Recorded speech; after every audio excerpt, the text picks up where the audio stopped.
وإذ يرفع إبراهيم القواعد من البيت وإسماعيل ربنا تقبل منا إنك أنت السميع العليم ربنا واجعلنا مسلمين لك ومن ذريتنا أمة مسلمة لك وأرنا مناسكنا وتب علينا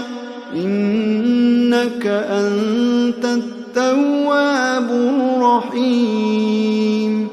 ربنا وابعث فيهم رسولا منهم يتلو عليهم آياتك ويعلمهم الكتاب والحكمة ويزكيهم إنك أنت العزيز الحكيم ومن يرغب عن ملة إبراهيم إلا من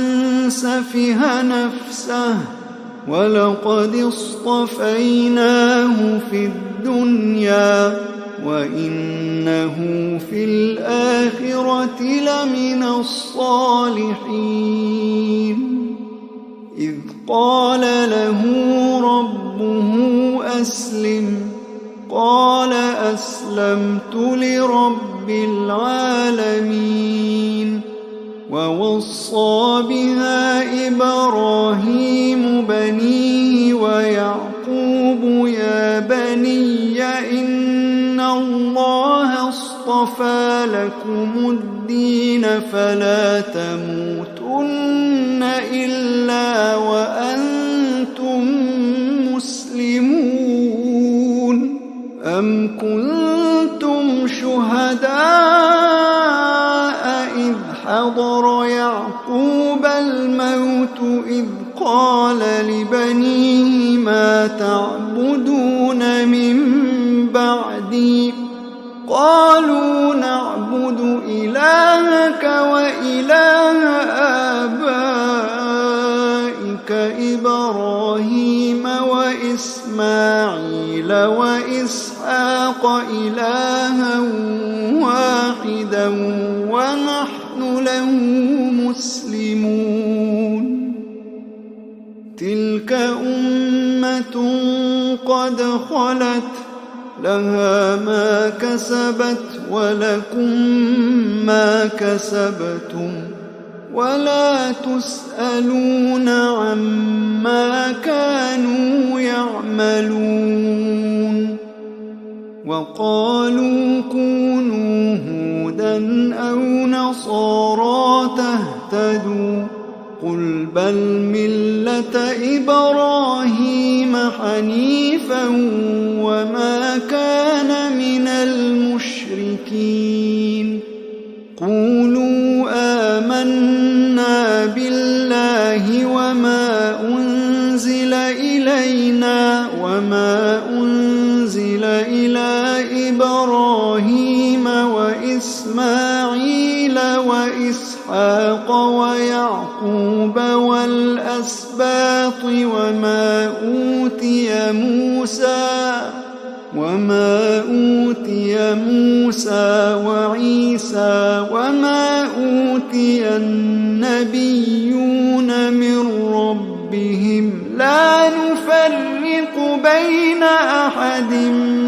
منهم ونحن له مسلمون فإن آمنوا بمثل ما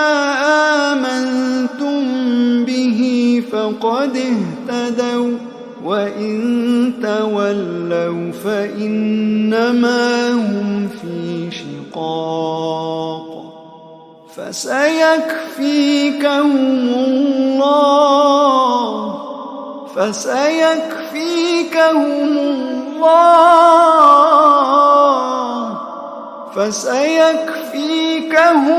الله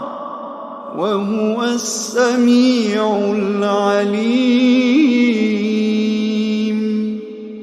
صبغة الله ومن أحسن من الله صبغة ونحن له عابدون قل أتحاجوننا في الله وهو ربنا وربكم ولنا أعمالنا ولكم أعمالكم ونحن له مخلصون أم تقولون إن إبراهيم وإسماعيل وإسحاق ويعقوب والأسباط كانوا هودا أو نصارى قل أأنتم أعلم أم الله ومن أظلم ممن كتم شهادة عنده من الله وما الله بغافل عما تعملون تلك أمة قد خلت لها ما كسبت ولكم ما كسبتم ولا تسألون عما كانوا يعملون